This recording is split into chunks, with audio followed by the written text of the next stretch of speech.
Hello there, it's Jay here from Jay's Vintage Junk, and today I thought we'd take a look at another radio. Remember we played with this one last.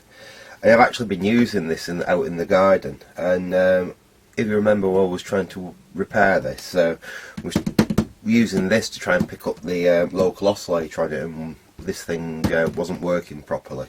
I think it was just basically a flat battery in it, but what I thought we'd do in this video, I know Steve, who watches some of my videos, said, oh, it's a nice little radio, and it is really, and it's not a little bit more unusual, being that it's a vanity case set and what have you. I thought we'd go through it. I'm not going to do a full restoration on it or anything. It honestly isn't worth it. It'd just be nice to get it so it plays reliably again, and we'll have a look at the contacts and the circuit inside it and what have you. It's not worth restoring. You'd have to re-rexine the whole case to properly restore it, because it's all worn on the edges. Obviously the handle's missing.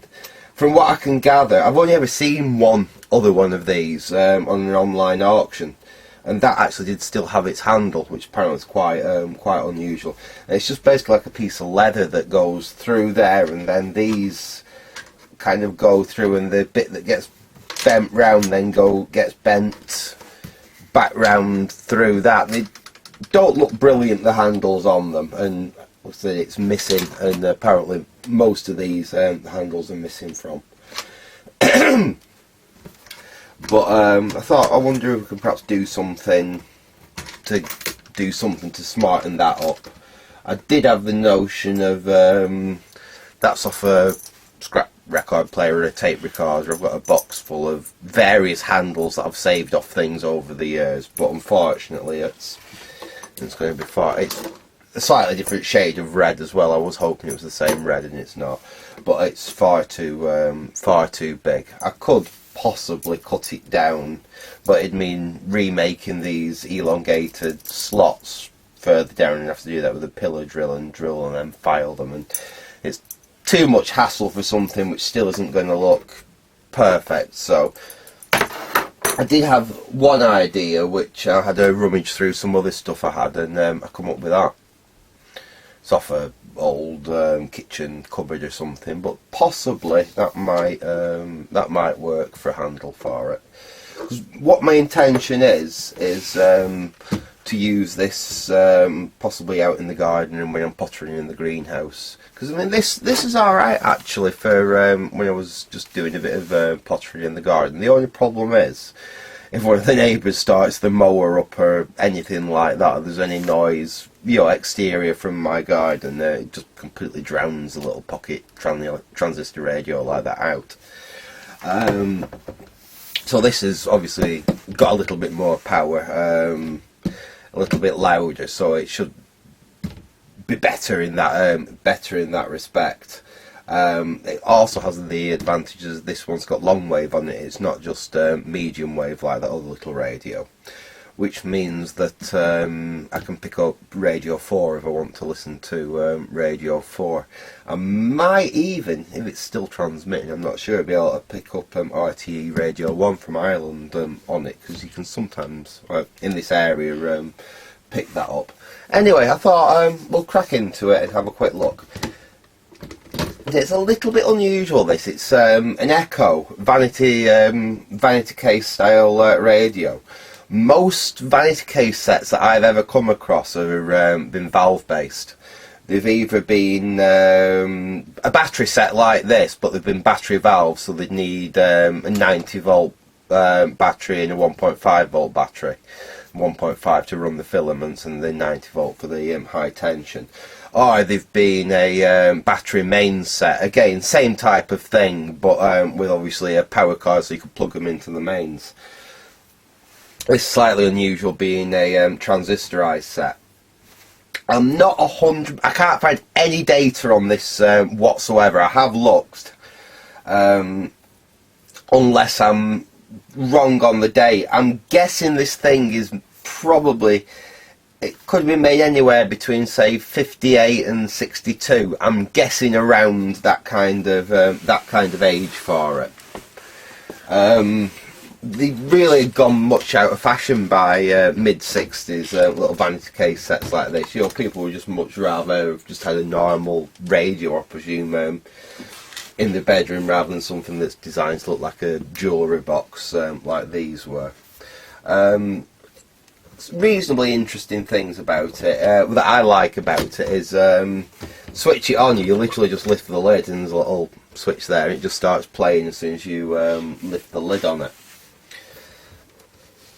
I think it's a model, although I've looked in my Nunes radio and TV servicing books, and I've got them from what 1950 up to about 1982, I think, and I've looked through all them and I can't find this as a model number, but all it's got is C10883O, which I presume is the model number, or it's at least the circuit number, the PCB number.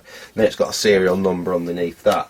So apart from that, there is no other indication of a model number on it at all. Just had a random screw drop out of the case. So we don't know what it is. There's going to be nothing exotic in here, I don't think. And like I say, it has been playing. I actually use it fairly often, actually, for, you know, what's a little tiny, I don't even remember where I got this set, to be wholly honest. It's one of these sets that I just acquired over the years. I'm 100% sure where it really come from. It probably came in a box of radios that I bought to get one specific radio. And I'm sure if it hadn't have worked when I just put a battery to it, it would have just got broken up for spare parts, because there's a lot of useful parts to get other radios working in something like this, and with it not being a very sought after set, especially not in this condition, because it is a shabby one. It is actually probably worth more in its parts for, you know, repairing a Bush TR-82 or something like that. I think it's a bit of a shame if the radio's savable and it's it did work, you know. It was I had a 9-volt battery, just a PP3 taped to the contacts, and it's ran for many years like that. It must be pretty good on its battery consumption, being that I just put a scrappy old battery. I used to have loads of them Pro Cell batteries, because where I used to work, we used to use them in radio microphones. And if you've ever worked in in that industry, you know you only ever use a battery in a microphone once, and then you throw it away and put a new battery in. Especially when your client's paying for, you know, service, you don't want to reuse a battery and then it go dead halfway through a speech or something. So I used to get lots and lots of from fairly well worn to virtually unused batteries for free, and that's what I used to use in all these sets like that. But I know it's ran for absolute years with the battery that was in it. Right, let's take that off. So we've got the lid off.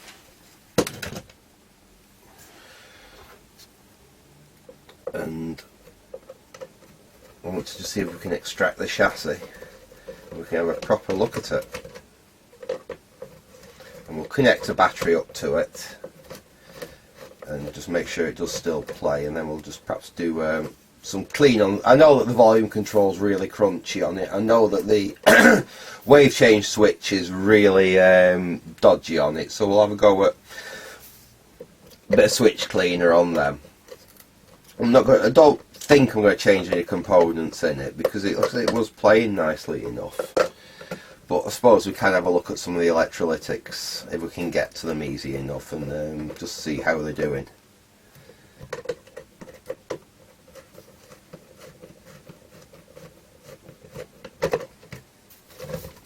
That's the chassis. Should be free now. There we go.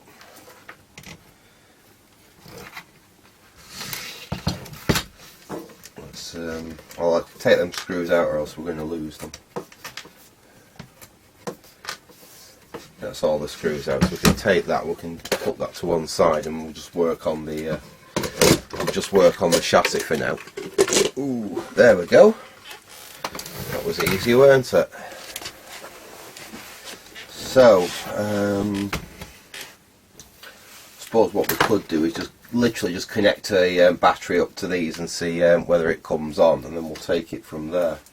I've got a nice new. I am just going to use a PP3. I don't think the actual battery that these would have used is available anymore. It was that one. It looks like a PP9, a PP7. That was it. I think it was a PP7 that these were designed to run with. I might be wrong there. I'm pretty sure it's a PP7. Let's just test that brand new battery, seeing they have been in storage for a while. Make sure it is a new good battery. So I should get just over 9 volts out of a new 9 volt battery. So let's try that on the yeah, you can see there I'm getting just short of 10 volts out of that, so that is a nice brand new, only a cheaper. There's no point using expensive batteries and stuff like this, not with the amount of use. Well, I was saying that I'm going to start using it in the garden, so it might get some more use, but I'm just going to connect this, just literally just touch the wires on and see if it fires up again. No. It just seems somewhat dead. Ah, there we are.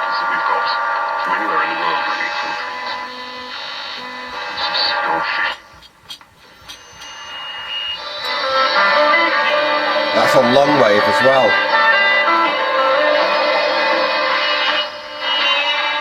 That could be RTE Radio 1.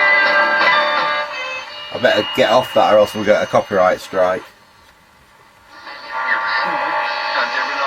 That's just picking up the interference from the lights on my bench, but that's Radio 4. Let's try medium wave.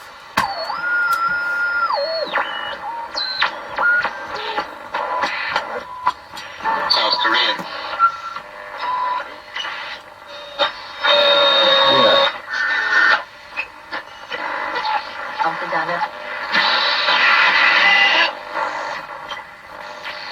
There seems to be a fair few stations there. It's a bit.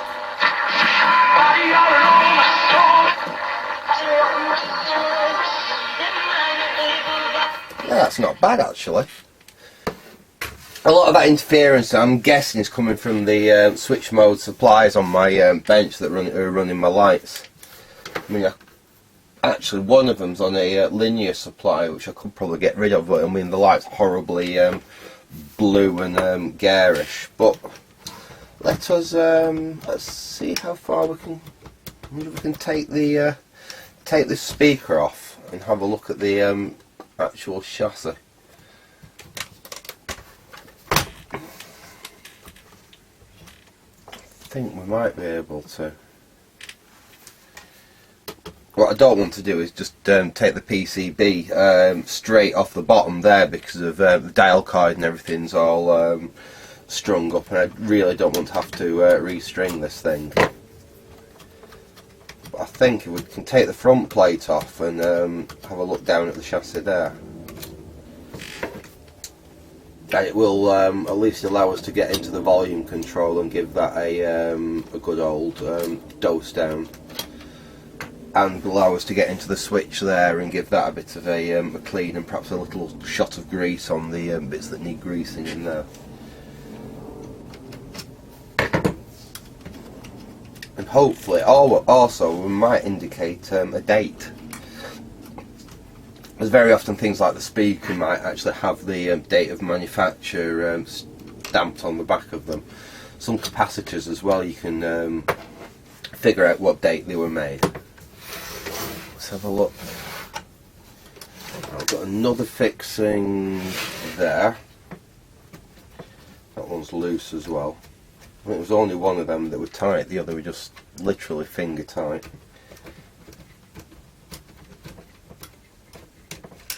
There we go, let's take that off. Is there any more, or is that it? Does it just have 3? have a go. There's something in this corner as well, I think. Let's try taking...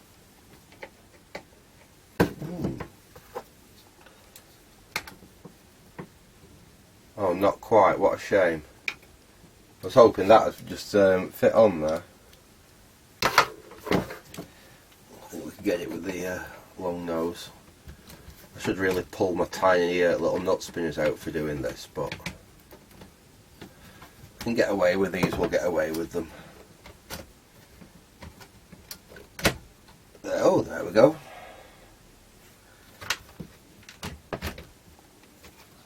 Well, we just held on to the speaker frame. And there we are, that's the chassis out. Move them little bits. I'll spin this around so you can have a look and see what transistors we're using in here. That's well, so they're not the OC, they're not Mullard transistors, they're not like the OC series. They wouldn't be AFs at this, it's a bit too early for AFs. But I was thinking I'd probably see like the Mullard OC series transistors in here, but they're not. I'm not sure who makes these ones. Oh, the Edison. It looks like they're yeah, they're Edison. Yeah, Edison. That's an XA101. I can see there.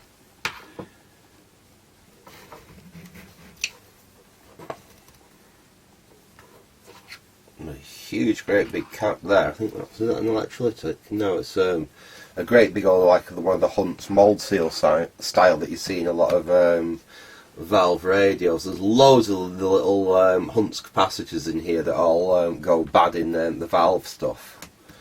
But they're probably actually still okay in this, to be honest. They're certainly not showing any signs of bad capacitors.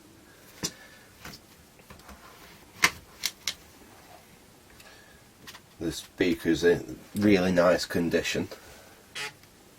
It's not actually in a bad way at all, this this little radio, considering it's not been particularly well looked after.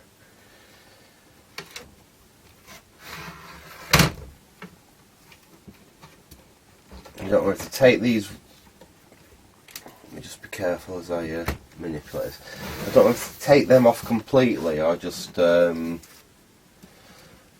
I've got a little holder for the 9 volt I'm going to fit in there, rather than just having it floating around in the bottom.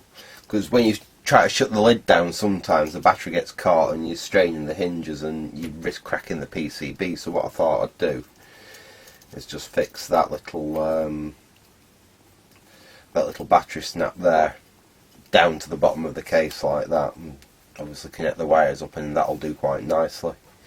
So it should be better.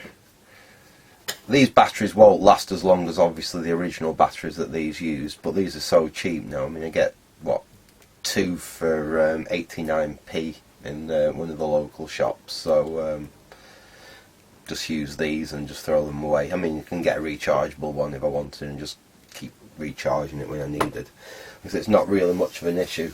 I was thinking about perhaps creating a circuit and running this off a couple of 18650s, but I don't know whether the little DC to DC converter in the charge circuit would interfere too much with the radio. I have played with a radio like that in the past, and I did get it to work, but it was an awful faff to actually get it to work for, you know, the benefits I had from it, really. But I mean, in that case, I was just doing it to see whether I could get that to work with an AM radio, and it was great. You could play the radio, and actually, I mean, the radio would play literally all day on one charge, no problem. We'd play a few days on one charge, no problem. The problem was you couldn't really have the radio charging up and playing it at the same time. I mean, the radio would play, but you got too much interference from the the little DC to DC converter and the switching supply in there. They just created an awful hash on the radio. which, I mean, I managed to get down to the point where it wasn't noticeable just using, you know, the little DC to DC converter that I'd used to get the 9 volts. But I was just using one 18650 in that case, and using a little buck converter to step it up to the 9 volts I wanted for the radio. And that was just an experiment, really, because I had another radio that needed 2 9-volt batteries, one of the bigger Roberts ones, and I was wondering about running that off just one single 18650. Anyway, I'm waffling. We're in there. What I'm going to do, I'm going to desolder these original battery snap connectors, and they can go in my massive stock of them old battery snap connectors. I should have switched my soldering iron on as well, and I've completely forgotten to do it. I need some heat shrink as well. I've got some heat shrink here. Yes, I have. I'll put some heat shrink on standby. And as soon as the iron gets up to temperatures, we'll whip these off here. Yeah, and they can just go in my stock of snap connectors, and we'll solder the wires from that onto there. And then we'll have a quick look at perhaps cleaning the volume control, because the volume control is a bit iffy on this. I don't think the capacitors are really worth bothering about, because it plays nicely. It's just obviously the volume control's crackly on it, and the wave change switch can be a bit flaky on it. And while we've got it open, we might as well clean the switch for the lid, the on-off switch. Right, we're up to temp, so let's just clean my iron. We'll get that tinned up.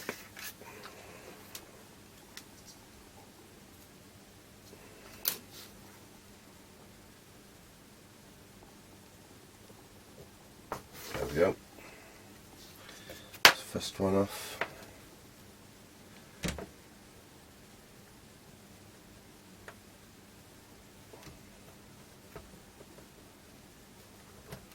Come on, off you come.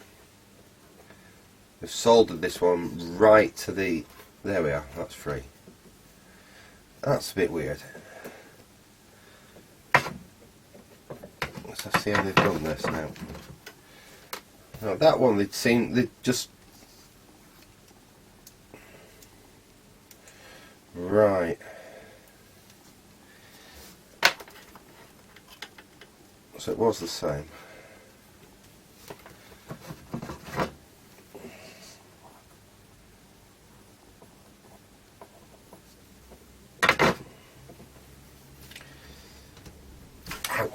That was hot. I'm struggling with my own bodger here, where I've just twisted a bit of wire around to connect on that old 9-volt battery I had lashed onto this radio. I want it a bit nicer. There we go. So there's our leads tidied up a bit. I can zoom you in a little bit, I suppose, so you can see what I'm doing. There we go. Right, let's get some heat shrink, and we'll get that heat shrunk onto there.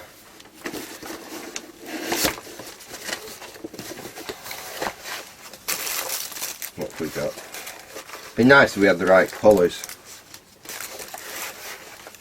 I really do need to order some more heat shrink. I'm getting a little bit on the short and curlies with my heat shrink, I must admit. I'll get another of them variety packs. They're always fun. There we go.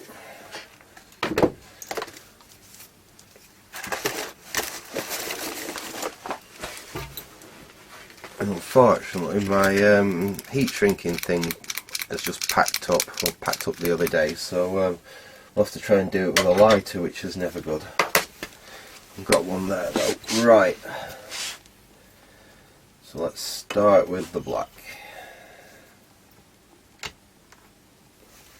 I'll leave these full length because I don't think the thickness of these wires is really going to cause an issue inside. I'll just lay it on and solder them on like that. There we go. And then the heat shrink can go over like that.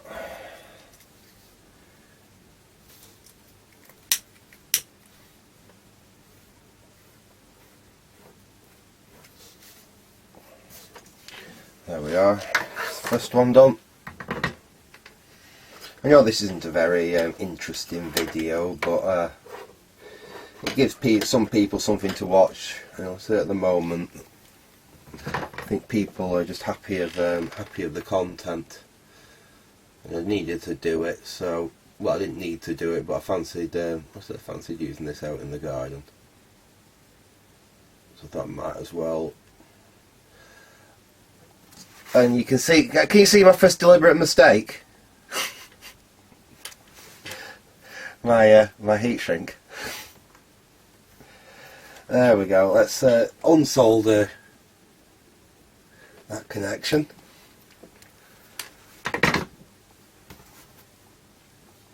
And put that on there. And we'll do it again.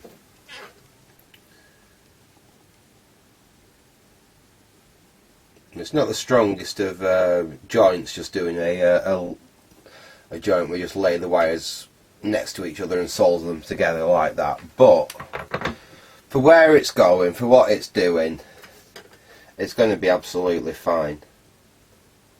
I mean, if it was a mains connection in a valve radio or something, I wouldn't really do a connection like that. You know, I'd make a mechanical connection first, but where it is on here, and it's getting heat shrinked and shrunk down and everything, it'll be fine. There we go. Just like I bought one, that. We've got a new, we'll zoom you out in a little bit, hang on. There you go. So we've got our new battery snap holder there.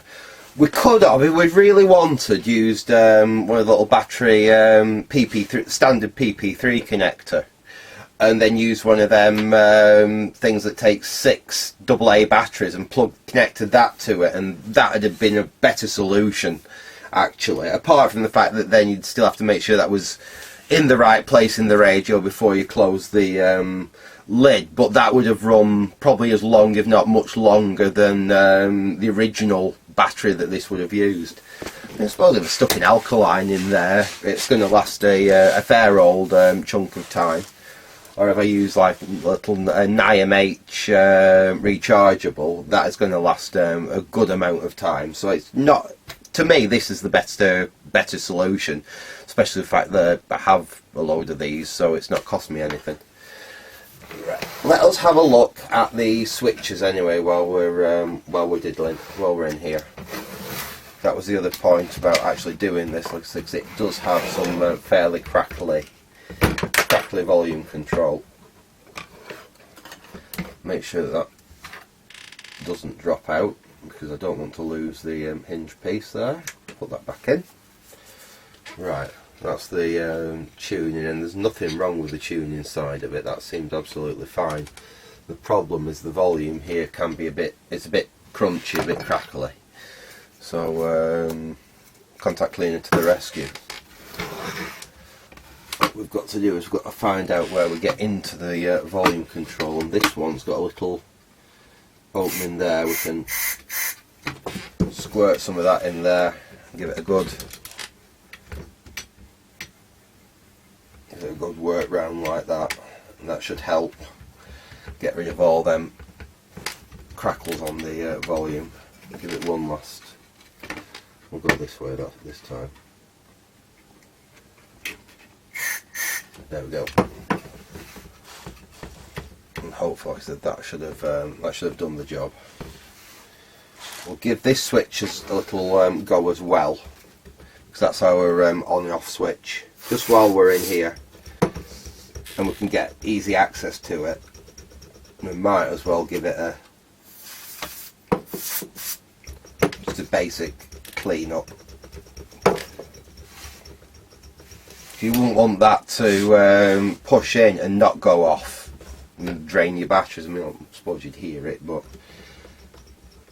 in fact some of the valve sets, especially the mains battery valve sets, these, instead of a switch like that, they used to have what's called a howler or a growler circuit, that when, if you shut the lid down, it causes it to oscillate, so that push in, it make the speaker make a horrible howling noise, so you know you'd left the radio on.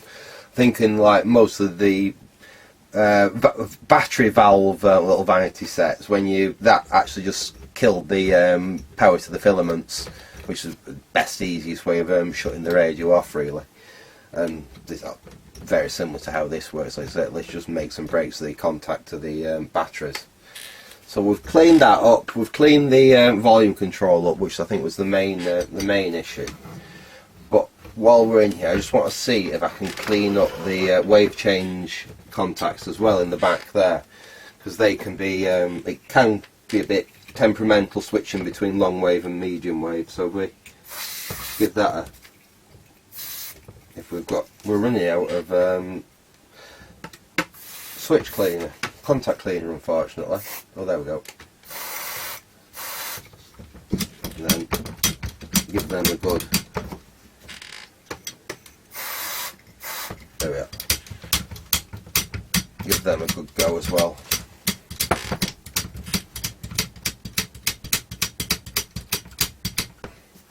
And what I think I'm going to do, I've got a bit of spray grease here. So I'm just going to give the mechanism on this side a little blast with some spray grease. Just like that. Just in there. That's enough.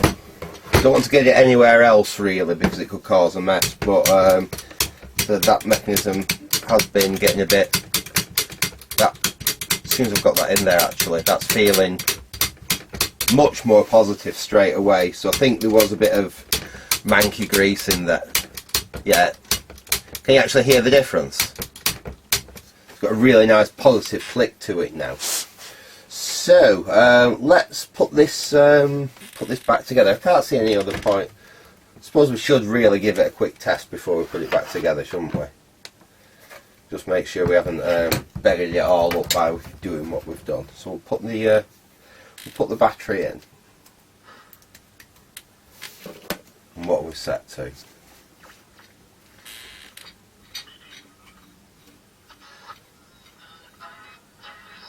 There we go.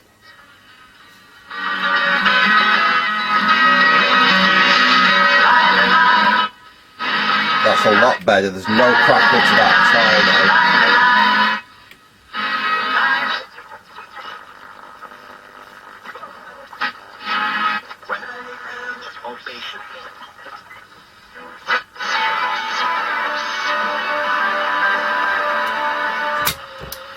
Go straight across the long wave.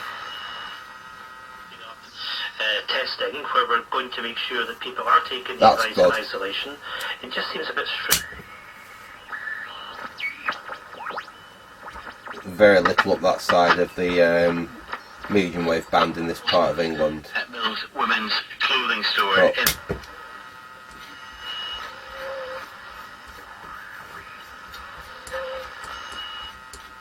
Place will not be necessarily. You get a good radio, good strong radio for that. Let's just try the off switch, and that works. Yeah, that works fine. Range of measures. It's not just about checking someone's temperature. It is about having an assessment. We'll just disconnect the battery. We'll put this back together. Put it that way around. There we go. I know, yeah, I could clean all the plastics on this and everything and make it all pretty, but it's going to be a working radio, this. You know, it's going to be out in the garden and stuff like that, so there's no point making it look really, really clean and tidy, because it's going to end up looking a mess eventually again. And it means that I'm not putting, you know, like something like a really decent Roberts or hacker or anything like that out in the garden. Because this still is nice, pleasant sounding radio. Ekco made good stuff, you know. It's not some little Japanese tinny transistor radio. It's got some substance to it.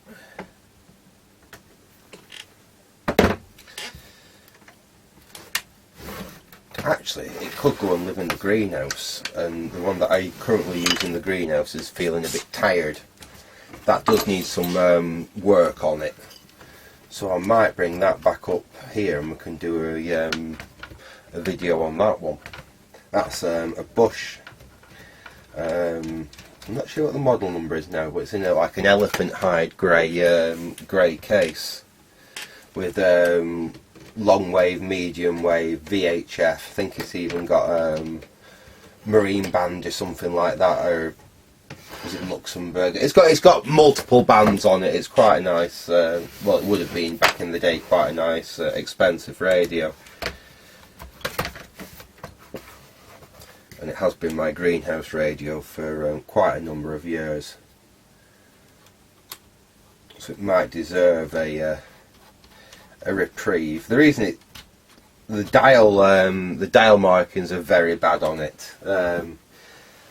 You can't really read them anymore. But if you know on the dial pretty much where your stations are, you can find them easy enough. Well, we might have a look at that one.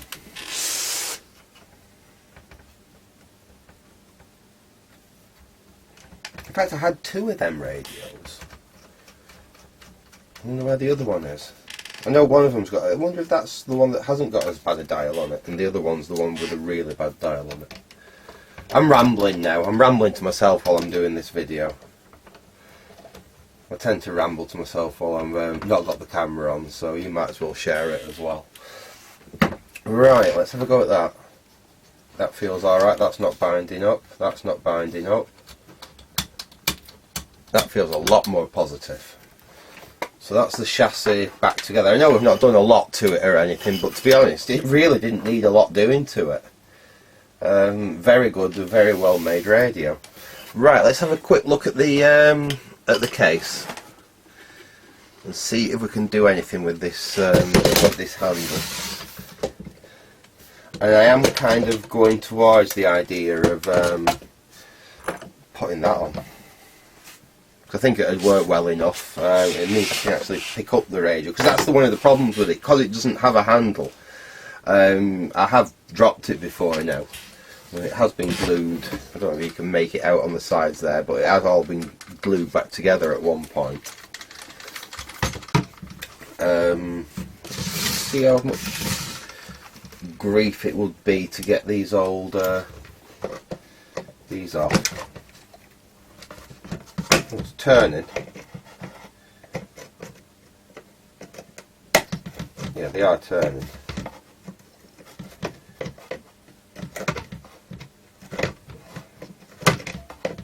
Not very well. There's quite a bit of corrosion on these, which is odd because this thing seems to have zero actual battery corrosion in it.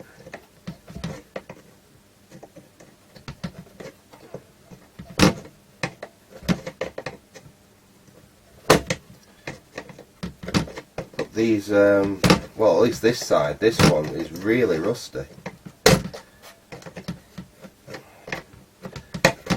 And I won't throw these away, they'll go in my box of little clips and chrome bits and bobs, because you never know when they will come in.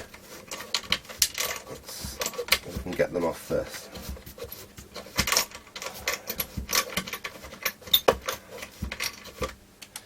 It's really, really rusty though. Put the rusty nut back on it.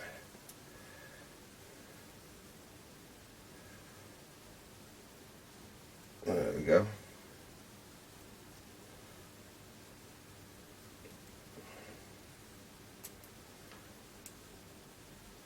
And what, even screw back on the end that? There we go. I'll do it. So we can get this one out as well.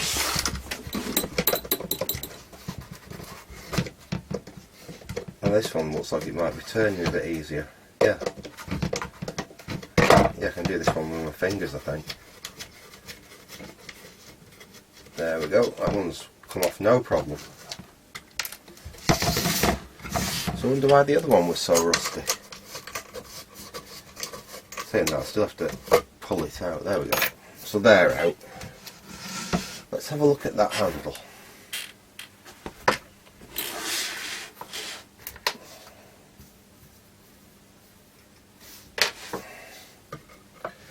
I don't think that would look bad. What do you think? I think that would look fairly decent. Doesn't look too out of place, that.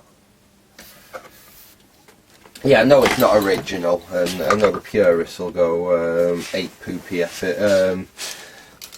The simple fact that I'm modifying something old, but it needs a handle on it. It's a bit of a pain to use without a handle, and it wouldn't be cost effective to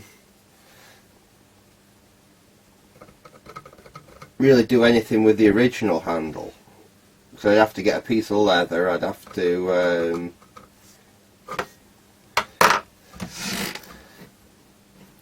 get a piece of leather, which, yeah, I can cut a piece of hide. That wouldn't be too much of a problem.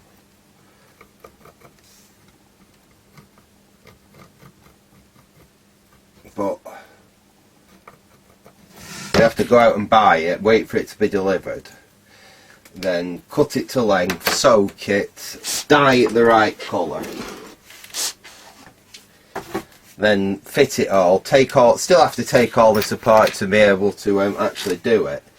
And I don't think it's really worth it for this radio. I mean, like I said, if it was a valuable radio or something that was in really good cosmetic condition otherwise, apart from the handle, I might consider it, but this is just going to be, like I said, a working radio that I'm going to use in the garden, so I really can't see the point in going to that much trouble. Let's have a look here. Let's see if I've got a drill bit that's going to be suitable. Let's have a look at them. Yeah. Either of these should do it. Let's try that one. That one looks a bit better. We'll do this with my vintage Hitachi cardless battery drill. This is about 30 years old, this drill. And it's still got its original, well, I presume original batteries. I bought this well over 10 years ago from a car boot sale from a guy that had bought it new. And he'd had it, you know, getting close to 20 years when I bought it. It is a hammer drill as well, which you do have to be a bit careful. You haven't got it accidentally set on the hammer setting, but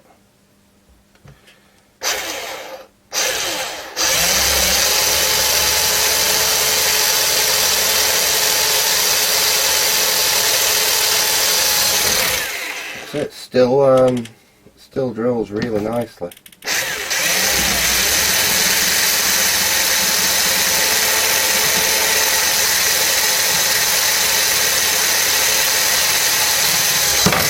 There we go.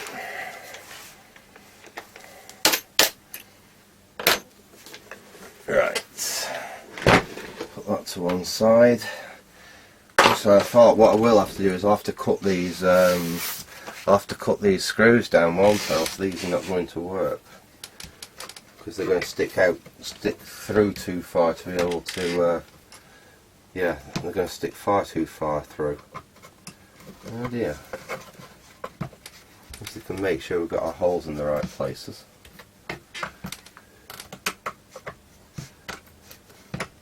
Yes, which we did. So our holes are in the right places, that's good. But we can't screw the handle on fully because the screws are too, well, we've got, yeah, I'm just going to have to cut the screws down a little bit. Have I got anything up here to do it with, or I'm going to have to take it down into the workshop? I suppose we could try doing it the old fashioned way. You know what, I tell you what, I'm just going to pause the video and I'm just going to cut them screws down in the vise, and then I'll be right back. So back very shortly. Right, we're back, and I've got them trimmed down there. It's easy enough to cut your screws down, but I tell you what, it's a bugger to get the ends flat so they actually screw back into where they should go. Takes a few minutes on the grinding wheel just to neaten the edge of the screw up so it will actually seat properly in place. But that's done now, so they're shortened down and they fit. So let's put the handle in place and we'll get it all screwed back together, and we can see how it looks. Put that through there. Let the first screw in. Put this one through. Get that screw in. There we go. Spin that round, make it a bit easier.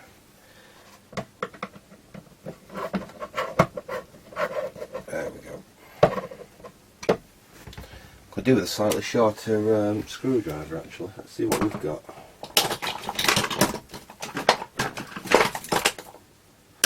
Just longer. Is it? I'm not going. They're them funny screws that they'll take a Phillips or they'll take a flat blade. I think that's what they used to like giving you with like cabinet hinges and stuff, and cabinet handles. There we go. They're nice and tight. Let's do that way really quick. There we go. A bit of crud off there. I don't think that looks too bad actually. Certainly better than a missing useless handle. So let's put the chassis back in the radio. In fact, we can stick this down at the same time. What's that? What was that? Oh, that was one of the hinges going. What we can do is we can stick some. I've got some of this 3M sticky tape. It's good stuff, this. The problem is that the bottom of that isn't flat, so what I think we'll have to do when I find the end of this is we need a little piece of scrap plastic. Let me just see what I've got lying around we can use. I always keep little bits of scrap plastic. Just bear with me 1 second and I'll be right back once again. Okay, I found some plastic. It's a bit of old diffuser or something like that. It's a little bit on the thin side, but actually no, I think it should work just right.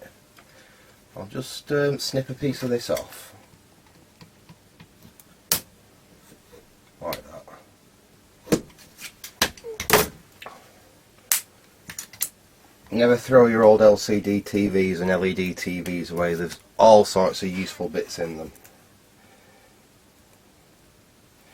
What I'm going to do is I'm just going to fold that over and stick it on both sides like that.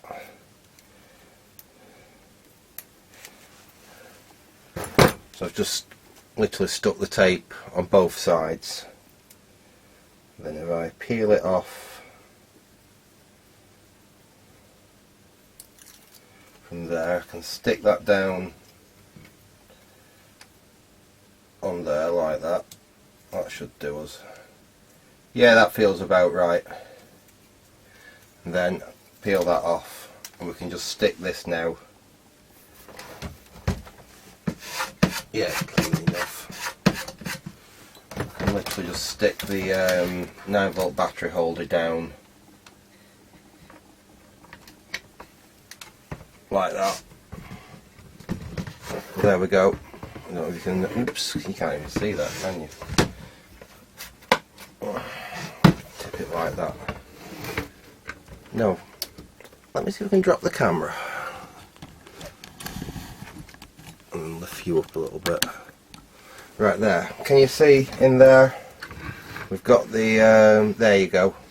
So we've literally just stuck the new holder down to the back like that. Put this hinge back together because these are always dropping out. This is probably going to be the trickiest bit, is getting this back part in position, back in position on here, without everything falling down. This is going to be fun. So if we hold that there, we get a couple of screws in the holes. Just know this is going to be... Did we get it first time? We can't have got it first time. No, we completely missed first time.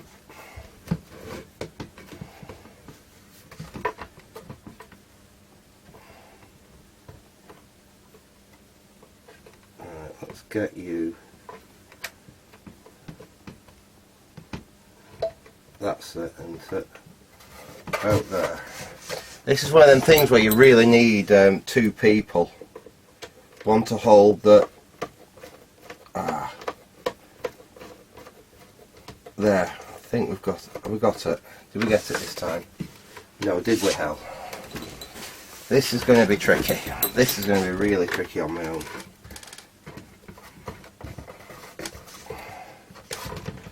There's no comfortable way you can hold the chassis, you see, while you get the first screw in. This one's an absolute bugger. See if we can do it on its side. You are now going to watch me probably struggle for half an hour getting two bloody hinges back in position. We can all have a good laugh at it anyway. Sugar. Right, so if I have it on its side like that, which makes it a little bit easier to get this one to line up, the other one's going to drop out. Have we got it? Aha! We've got the first one. Well, at least we've got one screw in on the first one. Let's have a go at the second one.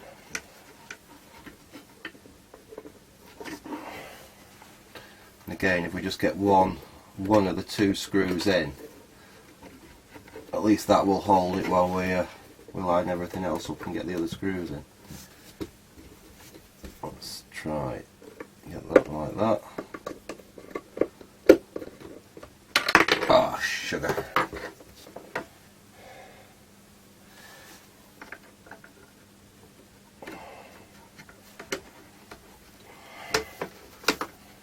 Right. Might be able to be better like this now, because at least that side's going to self-support.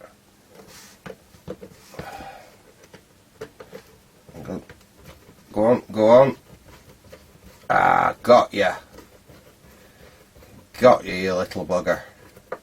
Right. That's it. Let's see if the radio shuts. And the radio shuts. So we tighten these up now. Because that's the other thing, this radio, it's been a bit awkward to get the chassis to go down properly. And that just seemed to sit down nice and square then. That seemed to be better. I don't know why, because we've not done anything really to the... go on. Well, that mustn't be in line, because that screw's not screwing in. Let's try slackening that one off slightly.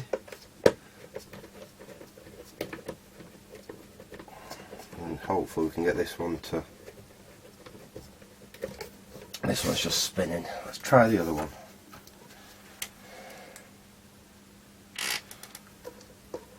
See if we can get this one in. Yeah, that one's going in no problem. This one is being awkward.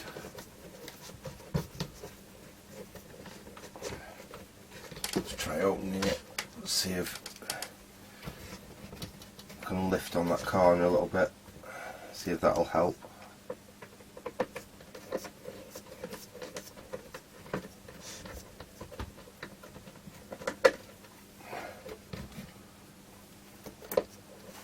This one's definitely being awkward compared with the other side. Let's try taking the screw out a bit. See if that can help us. Because So once we get it to orientate and go in, it shouldn't be a problem. It should just start going in, but looks like that hinge is a bit bent. It's bent up.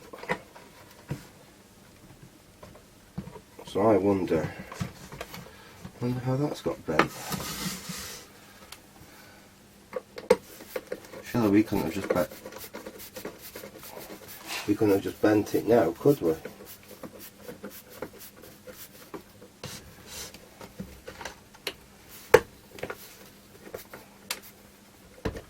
Go on. Come on, you come out of there, you can go back in. All we need to do is to get it to catch on the first thread and it'll go in. But it's being awkward. See there, that's lined up now.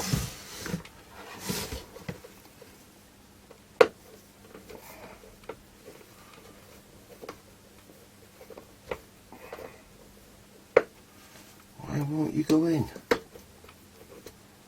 So look at the end of the screw. Well, the end of the screw's not all messed up or anything, so why won't you go in?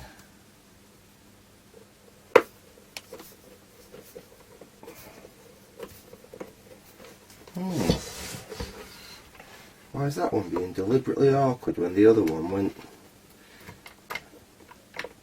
in easy enough? Does look like the hinge is a little bit bent though. Let's try that now.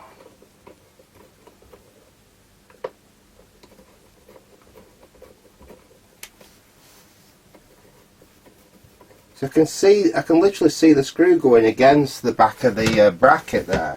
So it's perfectly in alignment, but for some reason it will not bite in.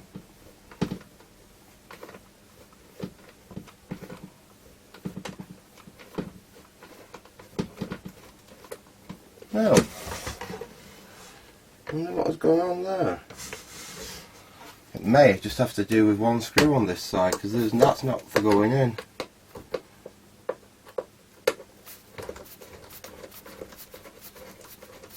Let's give that a good tighten.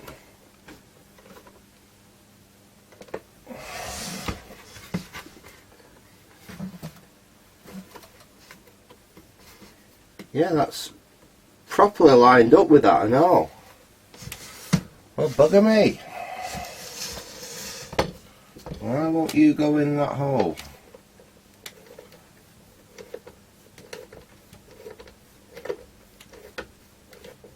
There we go. That got it. Don't know why. There we go. It has gone in, but yeah, that one wasn't fun. Right, where's the lid gone? There's the lid. We'll stick the lid over the top.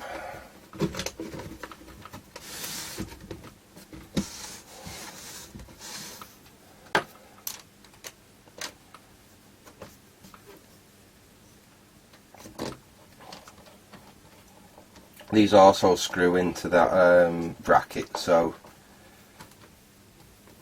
it's not as though it's just them two inner screws that are holding it. Actually, these go right through it as well, so it is secured well.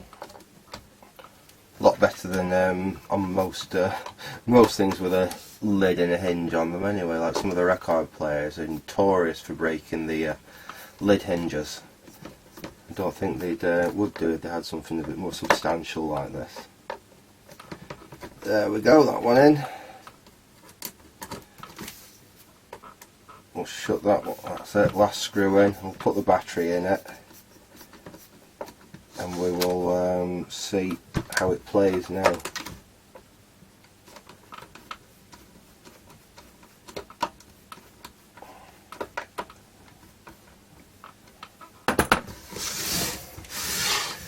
There we are. Let me tilt you down so you can see it a bit better. There it is with its new handle on. It doesn't look bad at all, that, actually. You know, I do say so myself. That's sitting nice and square in there. Turn the volume down. There should be a little fixing actually on the bottom to stop me able to lift the chassis straight up like that, but it is missing. Missing on this one. It always has been for as long as I've owned it, so it's not something I'm really bothered about. Especially not considering that the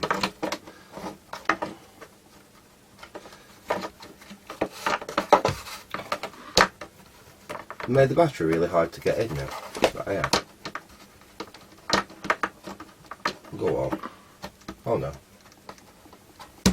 There we go, that's the battery in. Shut that down. Standing up all the time. Miss Elizabeth went home to There we go. It's got a whole lot on long wave to pick up, but many we with have a glowing tail radio 4 there. of everything they all the way along the western seaboard. And I think that's RTE radio 1. Icelandic waters. That's picking that up, that's a really sensitive little radio. So, for example, That's about all we get on long wave round here. local landslide. Medium wave.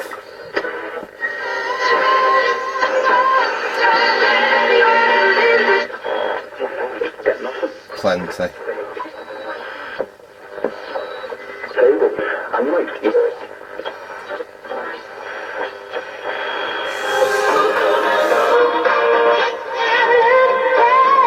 Yeah, that's fine. You can. Volume's nice and smooth now.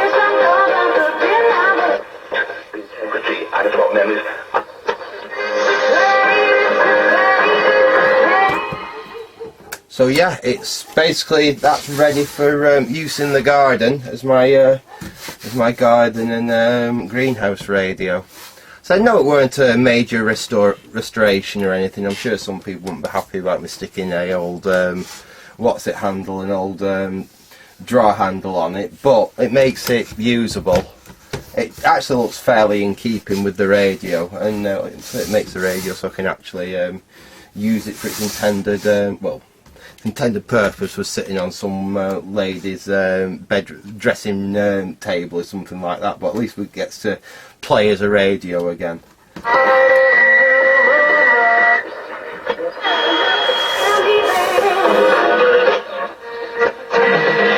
does sound bad. So yeah, I hope you enjoyed that little video. So thanks for watching and goodbye.